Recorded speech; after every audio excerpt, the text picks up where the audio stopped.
We're using your bakery to cater my 300 guest wedding for free. Family doesn't charge family, my sister announced, dumping her menu list on my counter. Dad muttered, "Don't be greedy, it's good publicity." I smiled sweetly. I'll make it unforgettable.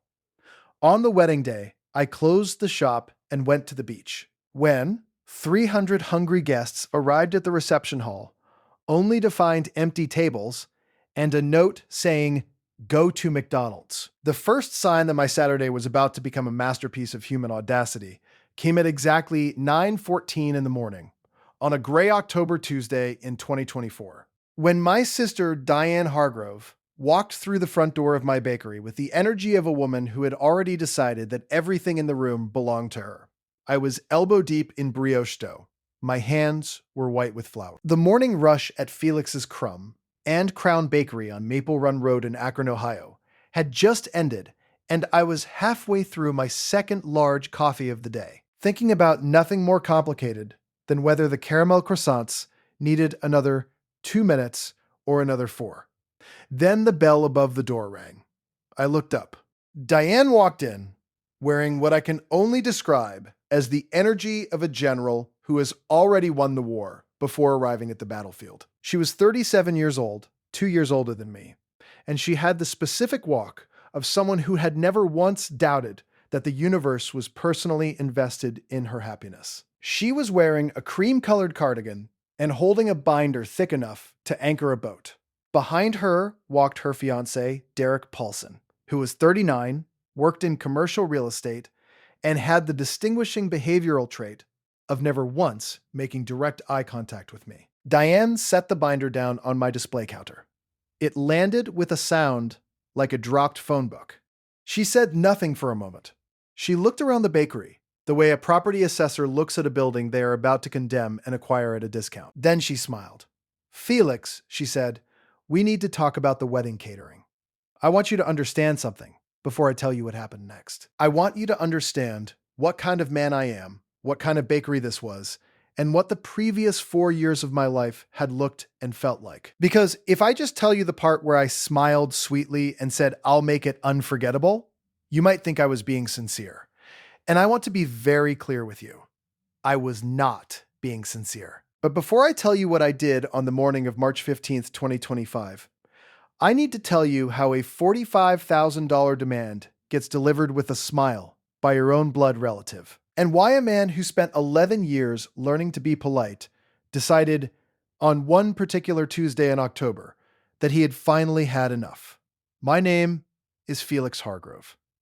I am 35 years old. I live in Akron, Ohio, and I own and operate Felix's Crumb and Crown Bakery, which is located at 44 Maple Run Road in the Wallhaven neighborhood, 2.5 miles from the house where I grew up. The bakery is 900 square feet of space that I lease, renovated with my own hands over the course of 7 months, and which has been open for business since March of 2021. I specialize in European-style breads, custom celebration cakes, and what my regular customers call the best croissants in Summit County, a claim I did not make for myself, but which I have never corrected. Before the bakery, I was a line cook at a restaurant called the Birchwood Grill on West Market Street, where I worked for 6 years under a head chef named Gerald Fisk, who was 58 years old, had hands like catcher's mitts, and believed that the two most important qualities in a kitchen were speed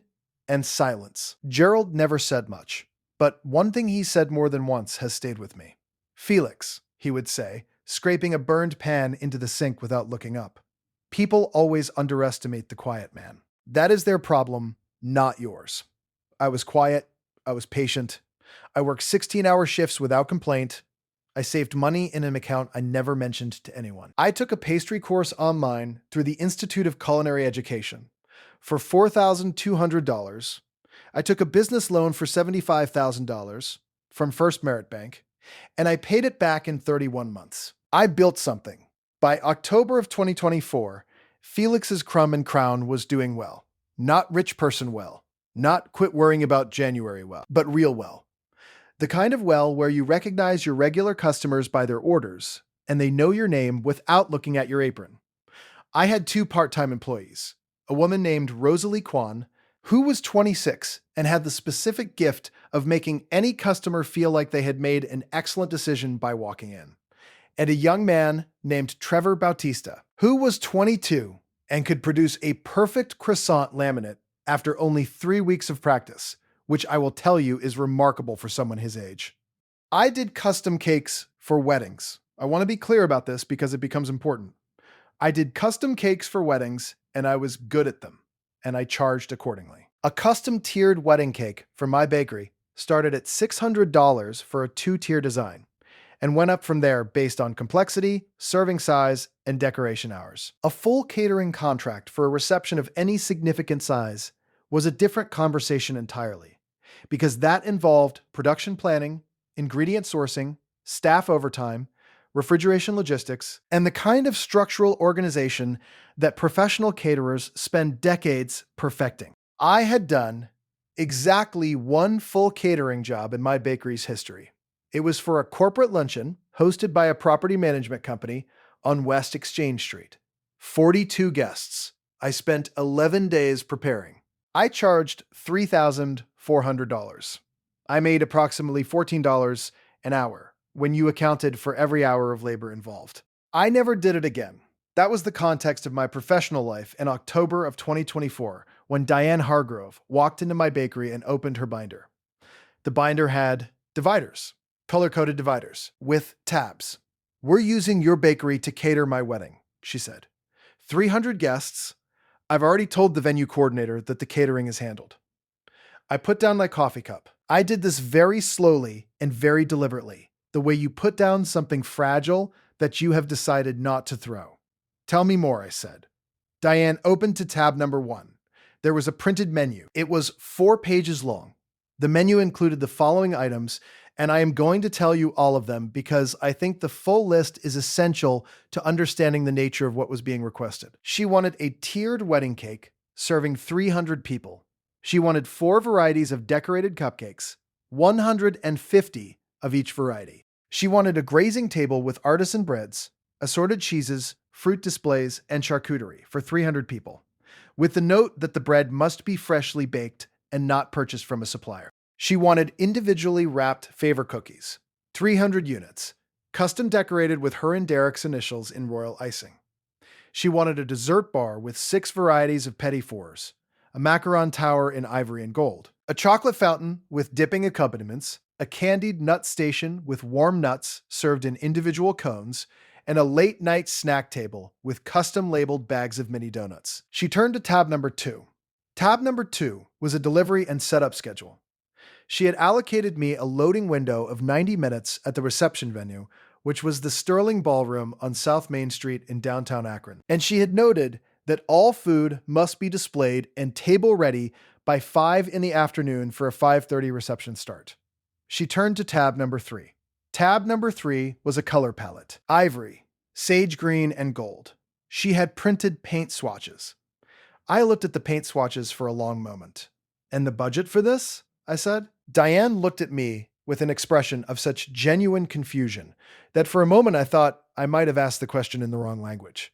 "Felix," she said, "your family." I said, "That's not a budget number." She said, "Family doesn't charge family." I want to pause here and explain something about the Hargrove family dynamic, so you understand the full gravitational landscape of this moment. I am the younger child. Diane is the elder. Our parents are Arthur Hargrove, 68, retired, who spent 30 years working as a floor supervisor at a rubber manufacturing plant in Barberton, and our mother, Sandra Hargrove, 66, who taught elementary school for 24 years before her knees gave out. They are good people, genuinely, and I love them. But they raised Diane and me with a very particular philosophy about family and fairness, which can be summarized as follows. What belongs to one Hargrove belongs to all Hargroves, and anyone who suggests otherwise is being greedy. This philosophy worked very well when what was being shared was Sandra's lasagna or Arthur's truck, or the family vacation cabin in Sandusky. It worked somewhat less well when what was being shared was the professional output of a licensed business that I had built with a $75,000 loan and 4 years of 60-hour weeks. But the philosophy was deeply embedded in the family firmware, and its most enthusiastic operator had always been Diane. I had, over the years, provided the following services to family members without charge or at significant discount. A birthday cake for our father's 60th birthday, which took me 14 hours to produce. A custom cookie set for our cousin Rachel's baby shower. A dozen croissants every Sunday morning for our mother who picked them up on her way home from church. 3 separate small favors involving baked goods for office parties Diane had organized at her company, which she described to her colleagues as being from her bakery, because her brother owned a bakery. A distinction that I found interesting, given that she had never once suggested to those same colleagues that her brother might deserve payment. I had absorbed all of this without complaint, because that is what the younger Hargrove child does in a family that operates on the specific firmware I described. You absorb it, you smile, you hand over the pastry bag, and you tell yourself it doesn't bother you. The truth is, it had bothered me for years. I had just never said so. Now, Diane was standing on the other side of my display case asking me to absorb the single largest request of my professional life, a request that I calculated, even in the first 30 seconds of hearing it, would require the following. Approximately 2 weeks of production preparation, enough raw ingredients to represent somewhere between $9,000 and $12,000 in cost. The full labor hours of myself and both my employees across at minimum 4 days of concentrated production. The rental of additional refrigeration equipment, because my walk-in was not large enough to hold 300 servings of anything. And the loss of my regular retail operations for at least 2 full business days while I focused exclusively on her order. I am a baker. I am not a mathematician, but I know that $12,000 in ingredients, plus $4,000 in labor, plus $800 in equipment rental, plus the opportunity cost of 2 closed business days, which based on my average daily revenue, I calculated at approximately $1,800 per day, produces a total cost that, when written out in full as the TTS formatting rules require, comes to approximately $20,400 for free, because family doesn't charge family. I stood there looking at Diane's color swatches. Then our father walked in. This was not a coincidence. I understood immediately that it was not a coincidence, because Arthur Hargrove materialized from Diane's Subaru Outback, which I could see through the front window. Approximately 30 seconds after Diane had deployed the phrase, "Family doesn't charge family," which is the Hargrove rhetorical equivalent of calling in air support, my father is 68 years old. He is 5 feet 10 inches tall. He has the handshake of a man who spent 30 years on a factory floor, and the specific expression of a man who believes that family disputes are best resolved by whoever speaks most calmly and with greatest confidence. A quality he believes he possesses, and which I have, over the years, come to recognize as the confidence of a man who has rarely been told no by anyone smaller than him. He put his hand on my shoulder. "Felix," he said, "don't be greedy. It'll be good publicity." I want to sit with that sentence for a moment. Don't be greedy. It'll be good publicity. I had a bakery. I had 4.5 years of operating a bakery. I had in that time received publicity from the Akron Beacon Journal, which ran a feature on my croissants in February of 2023. I had received publicity from a local food blogger named Cynthia Park, who had 11,000 followers on Instagram, and who had posted about my cardamom morning buns with a caption that drove 78 new customers through my door in the following 2 weeks. I had received publicity from the simple and consistent act of making good food and being present in my neighborhood every morning at 6:30. What I had never once received was publicity from providing $20,000 worth of free labor to a private family event attended by 300 people who would eat my food, take Diane's name tag as the host credit, and return to their lives with no particular awareness that a bakery at 44 Maple Run Road had produced any of what they consumed.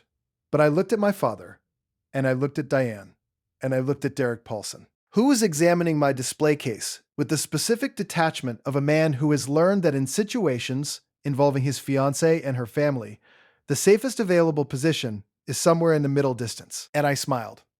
I smiled the way a man smiles when he has just made a decision that he knows is going to be very, very satisfying in approximately 5 months. I'll make it unforgettable, I said.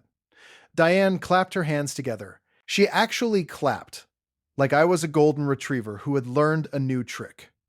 I knew you'd come through, she said. You're the best, Felix. I'm going to tell everyone. The food was made by my brother's bakery. Please do, I said. She picked up her binder. Derek finally made eye contact with me for approximately 1.5 seconds. I could not read the expression on his face. I chose to believe it was respect. They left. I stood alone in my bakery for approximately 4 minutes. I drank the rest of my coffee. I looked out the window at Diane's Subaru pulling out of the parking lot. I thought about Gerald Fisk and his burned pan and his philosophy about the quiet man. Then I picked up my phone and called my friend Marcus Webb. Marcus Webb is 41 years old. He is a licensed event planner who operates a company called Webb and Associates Event Management out of a second-floor office on South High Street in Columbus, Ohio. Marcus and I went to the same high school, Valley View in Broadview Heights, and we have remained friends across the 20 years since graduation through the specific means of people who are genuinely fond of each other. Occasional dinners, text messages about sports outcomes, and the mutual understanding that if one of us ever needed something, the other would make himself available. Marcus had, over the years, planned approximately 340 events. He had planned wedding receptions at a ballroom level, corporate galas, charity auctions, and one particularly memorable municipal banquet that he described as the experience that permanently cured me of taking government contracts. I explained the situation to Marcus in approximately 3 minutes. He was quiet for a moment. So, he said, you want to not do it. Correct, I said. But you also want the experience of not doing it to be as educational as possible for the parties involved. That is exactly what I want, I said. Marcus made a sound that was technically a professional sigh, but contained within it the unmistakable warmth of a man who is already invested in the outcome. Felix, he said, you called the right person. The next 5 months were, professionally speaking, some of the most productive of my entire career as a baker. This is important. I want to be very clear that I did not spend the 5 months between October of 2024 and March of 2025 sulking or stewing or rehearsing speeches in my bathroom mirror. I spent them baking. I developed 3 new bread varieties, including a dark rye with caraway and smoked salt that became my best-selling Saturday loaf by January. I added a seasonal hot chocolate to my beverage menu that my regular customer, a retired teacher named Dolores Pacheco, who was 71 and came in every weekday at 8 in the morning and ordered the same thing, described as the only reason I get out of bed when it's below freezing. I hired a third part-time employee, a woman named Brenda Chu, who was 29 and had previously worked at a downtown restaurant, and who had the specific rare skill of being able to produce consistent volume under time pressure without losing quality. I was, by February of 2025, running a better bakery than I had been running in October. The business was genuinely good. The croissants were genuinely excellent. Everything was entirely fine. Diane called me 6 times between October and March. I answered every call. I spoke warmly and with enthusiasm. I used phrases like absolutely on track and everything is handled and you don't need to worry about a thing. Once, she asked me if I needed the menu again, and I told her that I had it memorized, which was true. I had read it enough times that I could close my eyes and recite the 4 pages from memory, which I did occasionally on slow Tuesday afternoons as a form of meditation. She asked me in February whether I had sourced the ingredients for the grazing table. I told her the sourcing was under control. This was also technically true. Derek texted me once.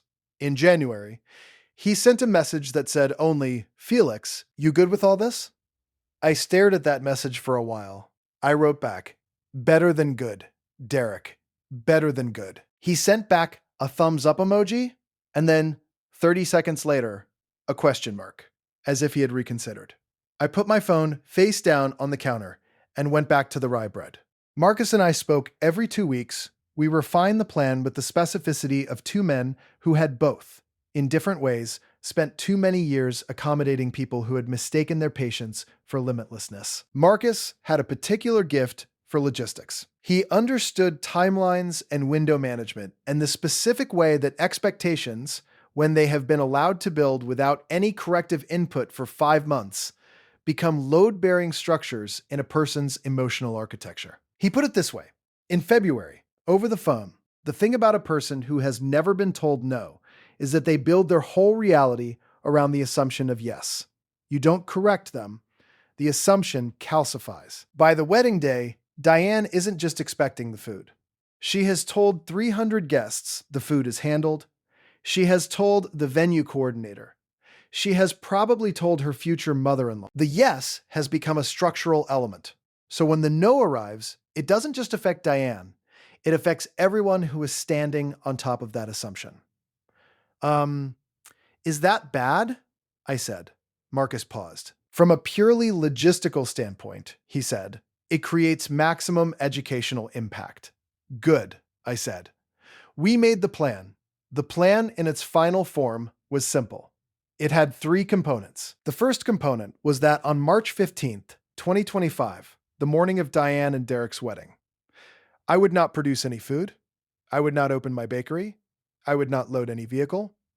I would not set any table. I would not appear at the Sterling Ballroom on South Main Street at any time before, during, or after the reception. The second component was that on March 15th, I would drive to Edgewater Park in Cleveland, Ohio, which is approximately 40 miles north of Akron on Interstate 77.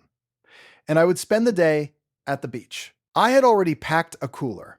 I had put in it the following items: a thermos of the best coffee I had made in the previous month, a container of my own caramel croissants, 2 apples, a wedge of aged Gouda from a cheese shop on West Market Street called Curds and Things, and a paperback novel I had been meaning to read since November. The third component was the note.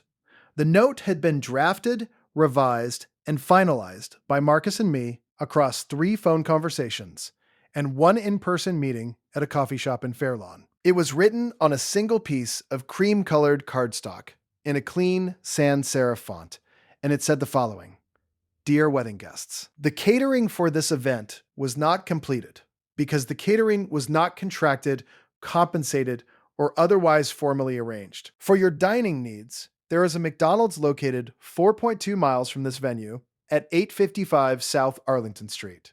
They are open until midnight. Congratulations to the happy couple. Marcus had suggested best regards as a closing.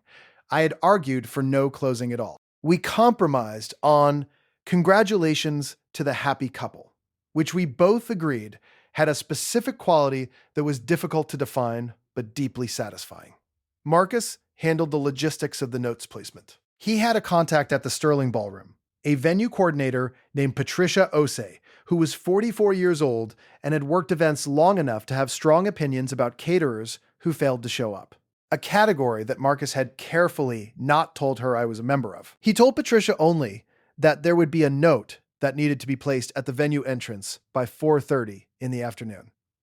Patricia, who was accustomed to strange last-minute requests from event planners, agreed. The note arrived at the Sterling Ballroom at 4:22 in the afternoon on March 15th, 2025. I know this because Marcus sent me a text message at 4:23 that said, "Delivered." I was sitting on a bench at Edgewater Park looking at Lake Erie. The sky was gray and the water was that particular shade of steel blue that Lake Erie gets in mid-March when the temperature is hovering around 41 degrees. And the wind is coming off the water at what I estimated to be approximately 20 miles an hour. It was not beach weather by any conventional definition. I did not care. I had my thermos and my croissants and my Gouda and my novel and the specific, clean, untroubled feeling of a man who has made a very deliberate decision and is now simply waiting for the consequences to develop at their own natural pace. I read 47 pages of my novel. The novel was called The Remains of the Day by Kazuo Ishiguro. I am not going to tell you, it was lost on me, that this was a book about a man who had spent his entire professional life being precisely what other people required him to be without ever once asking whether that was what he wanted. I am going to tell you that I found it excellent company.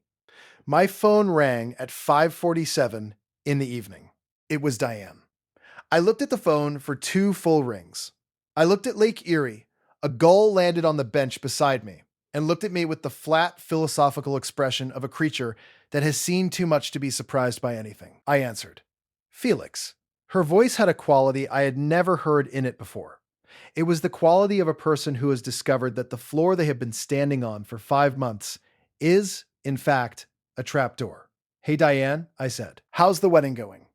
There was a silence. Not a brief silence, a significant silence of the kind that contains within it a complete renegotiation of every assumption a person has made about the reality. "Felix," she said, "where's the food?" "What food?" I said. "The catering, Felix. The food for my wedding.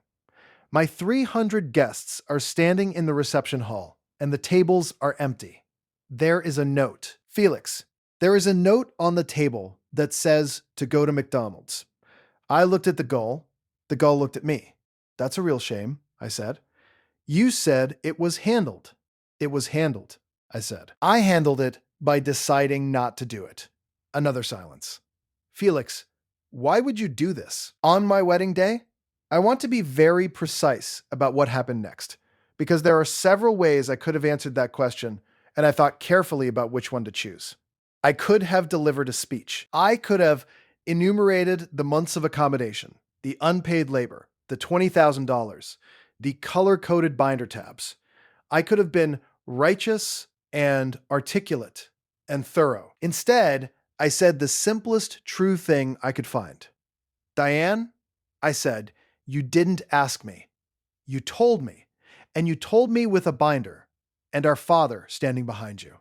And when I smiled and said I'd make it unforgettable, you clapped your hands at me like I was a good dog." And I thought about that for 5 months, and I decided that what would make it most unforgettable would be for the food to not be there. Diane said nothing. "Also," I said, "McDonald's is genuinely excellent, and I think 300 people discovering that together is actually a beautiful wedding memory." "Are you at the beach?" she said. "Edgewater Park," I said. "Cleveland. The lake is beautiful. Gray, but beautiful." There was a very long pause. "Dad is going to be furious," she said. "I know," I said. "Mom is going to cry." "She might," I said. "But Diane, here's the thing. Mom cries at everything. She cried at the opening of a dry cleaners on our street in 2019. She'll be fine by tomorrow." "Felix?" "Yes." "I didn't think you'd actually not do it." "I know," I said. "That's the whole thing." She hung up. I finished my croissant. I poured more coffee from the thermos. The goal departed for reasons of its own. The sky over Lake Erie was going from gray to the specific blue-gray of early evening in March. And there was a family about 100 yards down the beach. 2 adults and a small child who was running toward the water with the specific fearless delight of someone who has not yet learned that Lake Erie in March is cold enough to cause immediate regret. My phone rang again at 6:04. It was my father. I answered. "Felix." His voice had a quality entirely different from Diane's. Where Diane's had been the trapdoor voice, my father's had the voice of a man who had been waiting to deploy a specific set of arguments and was now deploying them in sequential order. "This is embarrassing. This is an embarrassment to the whole family. 300 people, Felix. People are calling for pizza delivery. Someone ordered 62 items from the McDonald's app. This is not how the Hargrove family behaves." "Dad," I said, "can I ask you something?" He paused. He was not accustomed to being interrupted mid-argument. "What?"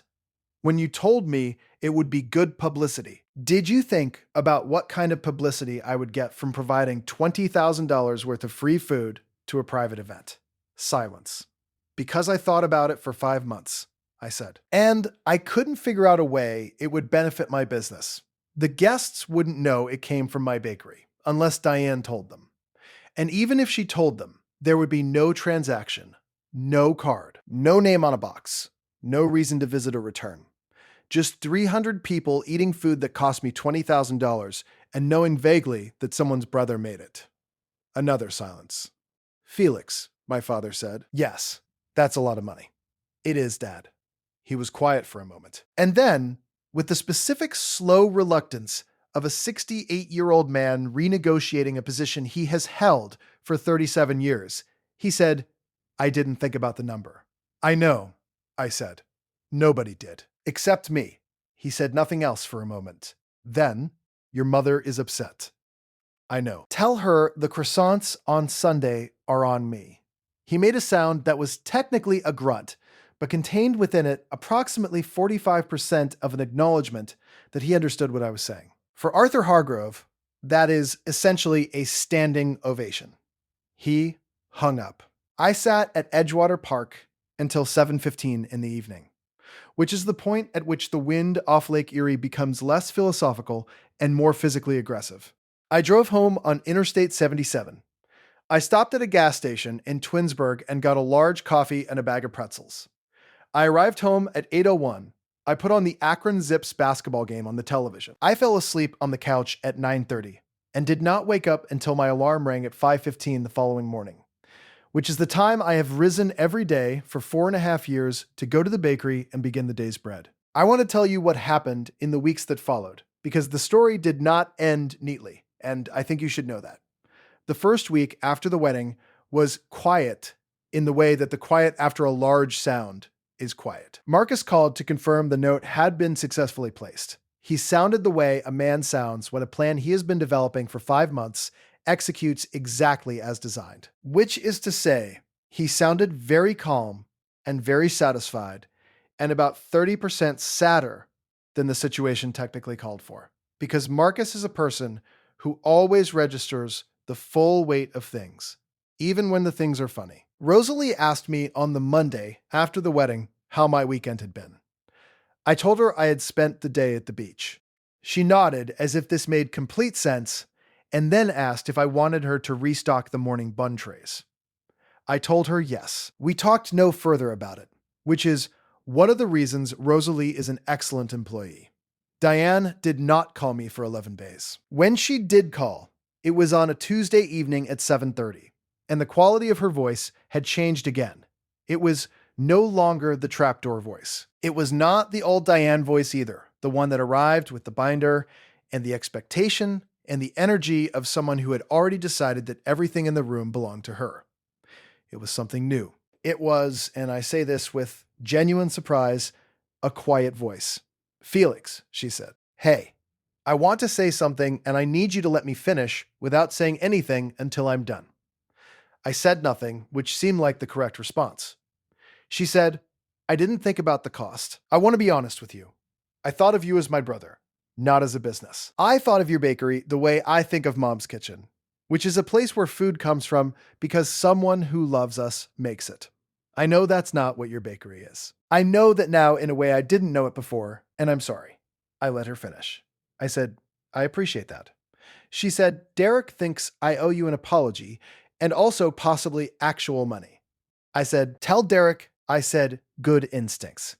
She made a sound that was crying and laughing at exactly the same time, which is a specific sound that only siblings can produce for each other. A sound that contains all the years of shared history and irritation and love that have accumulated between two people who grew up in the same rooms. Then she said, for what it's worth, 62 people did go to McDonald's, and apparently it became a whole thing. Someone posted a video. The groom's uncle did a toast with a McFlurry. That, I said, is genuinely the most beautiful sentence I have heard in a long time. She laughed again, this time without the crying.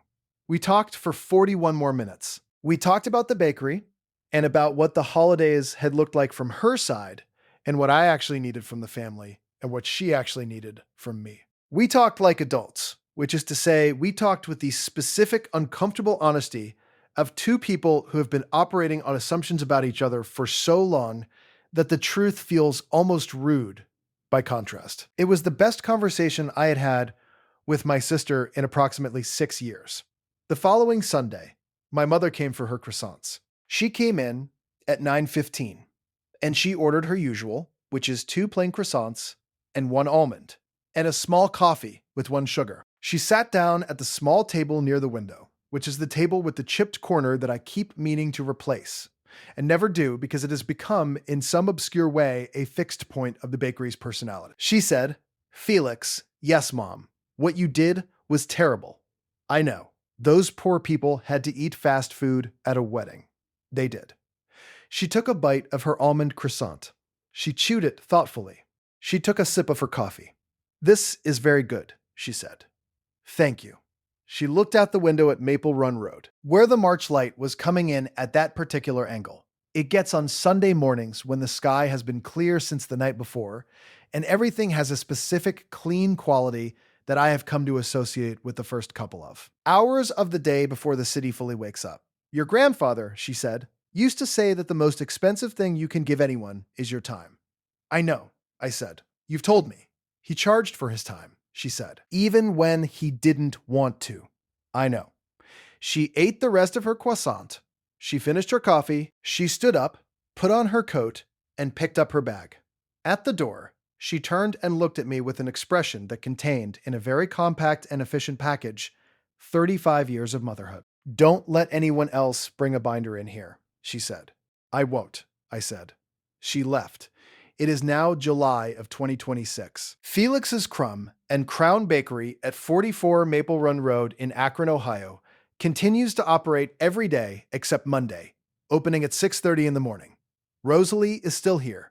Trevor is still here. Brenda has become so good at high-volume production that I have, in the past 3 months, successfully fulfilled 2 full catering contracts, both of them paid in advance and signed in writing. Both of them negotiated at rates I calculated as sustainable and fair.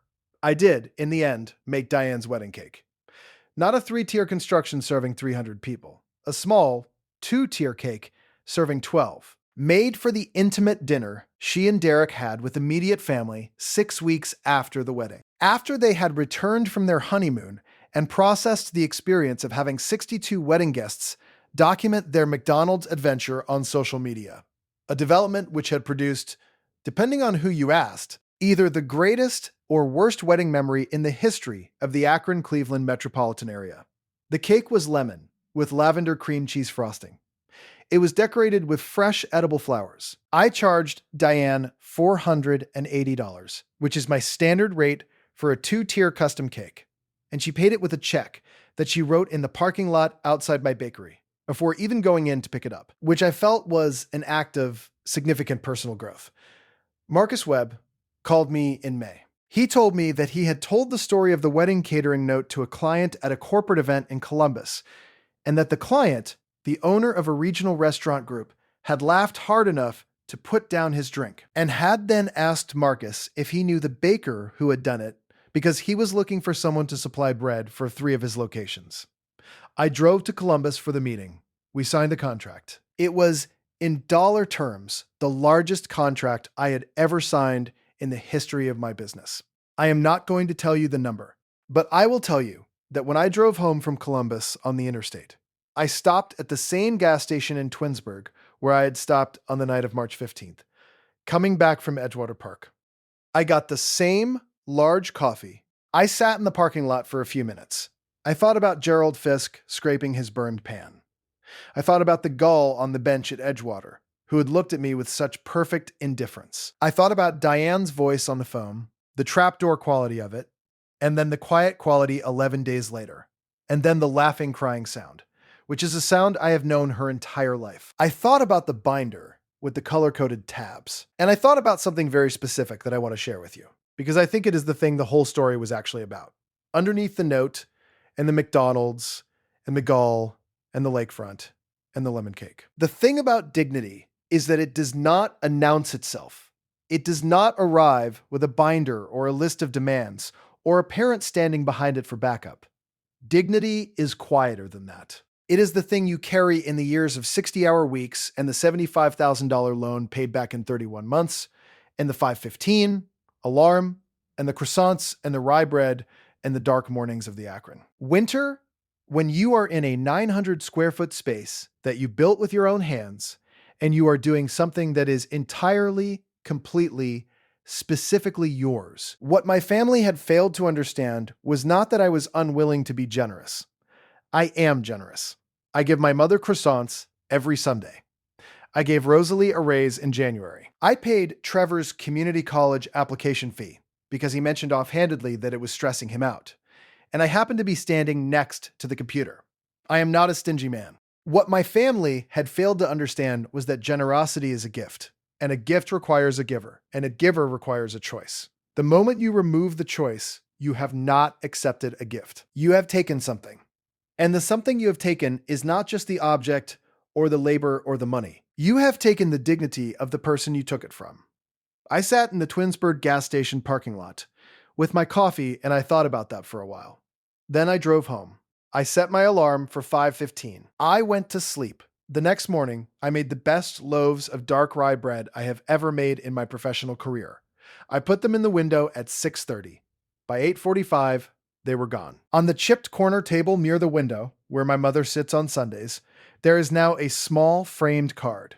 Rosalie made it. It says, "Catering inquiries by appointment only. All contracts signed in advance." Beneath that, in smaller letters, "Yes, even for family." I did not put it up as a joke. But I will say that every time I see it, I feel something very close to peace. Now, I want to ask you something. If someone had walked into your life with a binder and a color-coded plan for something that belonged to you, and the people you loved most were standing behind them nodding, how long would you have smiled before you said something true? And here is the deeper question. How many times have you mistaken someone's patience for permission? How many times have you handed a binder to a person who is too quiet to hand it back and told yourself that because they smiled, they were fine with it? And finally, this. What is something you have been accommodating for so long that you have forgotten you had the right to say no? It does not have to be a wedding. It does not have to be $20,000. It can be something much smaller, a favor that became a habit, a role you stepped into that nobody ever offered to take back. Think about that. Think about what it would feel like to call your own number and simply not show up. Not to be cruel, not to burn anything down, just to take one day for yourself and sit at the edge of a lake in March with a thermos of good coffee and a book and the specific, clean feeling of a decision made with a full and quiet heart.